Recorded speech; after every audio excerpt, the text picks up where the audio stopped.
Hey, welcome back to Bear Squared. A quick YouTube short that I want to get out there. If you're like me and you've been using the iPad Pro and a Magic Keyboard set up for teaching, I just want to share this tip with you. So if you're anything like me, while you're teaching with this setup, I'm typing a lot of the times when I'm doing my administrative work, okay, if I'm setting up lesson plan or something. But when I'm actually teaching, I'm demonstrating by annotating on the screen. So I do need this setup. There's just too much wobble. Pull this off, put this down, and then lay this flat.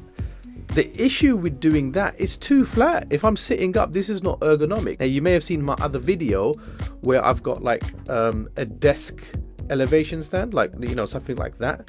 Where do I put that? How do I store that? Do I now pick this up and put it? Someone suggested using the iPad like this, because as you start writing on it, it does go down, it goes flat again. Someone said, hey, squeeze your phone in here. I just accidentally done this and it works brilliantly. I'm gonna put it to the side so you can see what I'm talking about. And I slot it there and it sits perfectly there.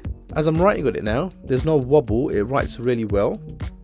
I was concerned about this ridge. Okay, if I keep pressing the iPad against it, I might ruin it, I might damage it, but it's holding up, so I'm gonna continue to use it like that. Did anyone recall what we were doing last week? I'll just zoom into this so you can see it. Okay, here we go. So the question is, find all the unknown sides and angles. I hope you found that helpful, and as always, I'll see you in the next one.